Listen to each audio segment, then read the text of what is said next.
Hello friends, स्वागत है आपका मेरे यूट्यूब चैनल पर। तो आप देख रहे होंगे कि टाटा स्टील का शेयर लगातार गिरावट में है।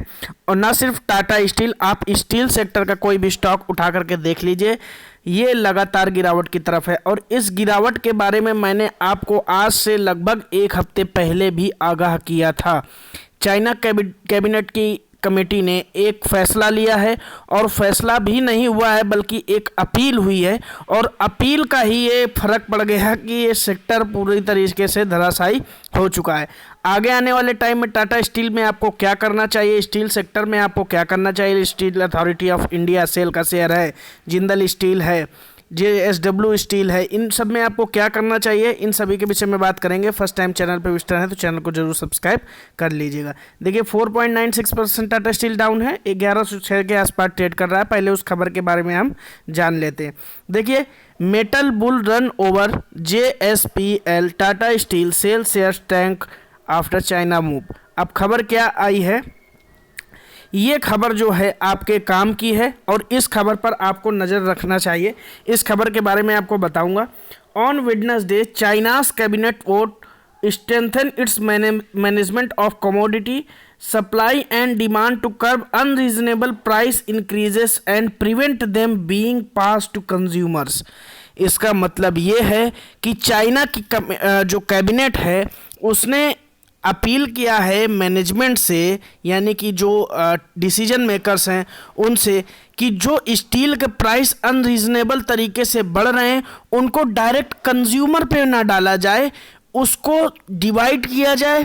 डिवाइड भी किया जा सकता है, इसके अलावा वो प्राइस कंज्यूमर पे डायरेक्टली इम्पैक्ट नहीं करना चाहिए। यानी स्टील के जो दाम लगातार बढ़ रहे थे, जिस वजह से स्टील सेक्टर में एक उछाल था, इसके अलावा जो डिमांड थी उसमें जो उछाल था, उस वजह से स्टील के यहाँ के स्टॉक्स में जो उछाल देखने को मिल रहा था उस पर ही नियंत्रण करने की बात चल रही है, प्राइस पर नियंत्रण करने की बात चल रही है, और सप्लाई और डिमांड चेन को और रीजनेबल बनाने की बात चल रही है। ये बात अभी अपील के स्तर पर है। अगर इसमें इम्प्लीमेंटेशन होता है तो स्टील सेक्टर में आपको और भी गिरावट देखने को मिल सकती है। अब बात कर लेते हैं सारे स्टील। देखिए, एक हफ्ते पहले मैंने ये बताया था, स्टील सेक्टर में वैश्विक महंगाई का डर, जिंदल स्टील टारगेट 550, लेकिन अब टारगेट आपके रिवाइज होंगे शॉर्ट टर्म में। लॉन्ग टर्म में तो नो डाउट देखिए डिमांड तो बढ़ ही रहा है स्टील का। तो मैंने पहले भी बताया था कि अभी आपको सावधान होने की ज़रूरत है। आप चाहें तो इस वीडियो में जाकर डिटेल में वीडियो देख सकते हैं। एक हफ्ते पहले ही इस चीज़ का अंदेशा लगाया जा रहा था, क्योंकि अनरीजनेबल तरीके से तो देखिए कुछ भी बढ़ता नहीं रहेगा। अब देखिए, टाटा स्टील की बात कर ली जाए तो 200 दिन में 619, 100 दिन में 818, 50 दिन में 947, 26 दिन में 1047, मूविंग एवरेज में एक्सपोनेंशियल मूविंग एवरेज यानी EMAs में इतना उछाल, 20 दिन में 1081 और 12 दिन में 1131। फिर यहाँ से हल्की सी गिरावट और फिर से जंप, यानी कि जो लास्ट वीक पे महंगाई का डर था जिस वजह से टाटा स्टील लास्ट वीक में गिरा, फिर रिकवर करा। आज फिर से उसी नियंत्रण का जो कानून आया, जो बात चल रही है चाइना की कैबिनेट के जो अपील हुई है, उसका असर देखने को स्टील सेक्टर में मिल रहा है।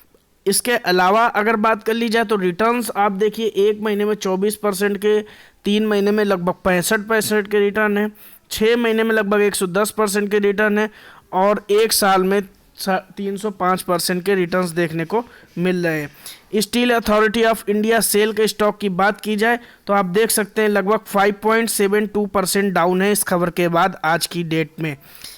लेकिन सेल की बात कर ली जाए तो सेल अपने आप में एक अंडर वैल्यूड शेयर है मेरी नज़र में, तो उसमें इतनी खतरे की कोई बात नहीं है। इसके अलावा टाटा स्टील में मैंने आपको कई बार बताया है कि लगभग 30% से भी ज़्यादा इनके पास जो एसेट्स हैं उसका इनके पास कर्ज है। बात आप समझ रहे हैं, यानी कि कर्ज के मामले में टाटा स्टील बहुत आगे है। 100 दिन का EMA 86 है, 50 दिन का EMA 102 है, 26 दिन का EMA 117 है, 20 दिन का EMA 121 है। तो EMAs के लेवल पर ऊपर जाता हुआ 12 दिन पे 128, 129 और 131 5 दिन पे, यानी ट्रेंड बहुत तगड़े से पॉजिटिव है स्टील अथॉरिटी ऑफ इंडिया का। लेकिन आप किसी का भी डिलीवरी परसेंटेज उठाकर देखेंगे तो इस कवर के बाद पिछले 2-3 दिनों से जो एक महकमे में बात चल रही थी, उसके बाद डिलीवरी परसेंट में गिरावट देखने को मिली है। यही हाल जिंदल स्टील का है। जिंदल स्टील में मेरे हिसाब से एंट्री लेने का टाइम है। आपको 550 के टारगेट देखने को मिल सकते हैं साल के आखिर तक। आप देख सकते हैं आज 5% डाउन है जिंदल स्टील भी। तो स्टील के शेयर जितने हैं इस खबर के बाद मार्केट का एक नेगेटिव मूड बना और धड़ल्ले से गिरावट रही। इसके बाद भी अगर आप शेयर को एवरेज करने की सोच है तो मैं एक बार रुकने की सलाह ज़रूर दूंगा। इस खबर के बारे में मैं ये कहना चाहूँगा कि अगर आप लॉन्ग टर्म के खिलाड़ी हैं तो अगर आपने शेयर लेकर बैठे हैं तो उसमें डरने की कोई बात नहीं है, लेकिन अगर आप शॉर्ट टर्म के इन्वेस्टर हैं तो आपको ज़रूर एक बार इन स्टील के स्टॉक्स में एक बार रिव्यू करना चाहिए, खासतौर की जब चाइना की कैबिनेट की इस अपील के बाद। वीडियो कैसा लगा कमेंट बॉक्स पर जरूर बताइए। फर्स्ट टाइम चैनल पर विजिट हैं तो चैनल को सब्सक्राइब कर लीजिए। Thank you for watching. जय हिंद।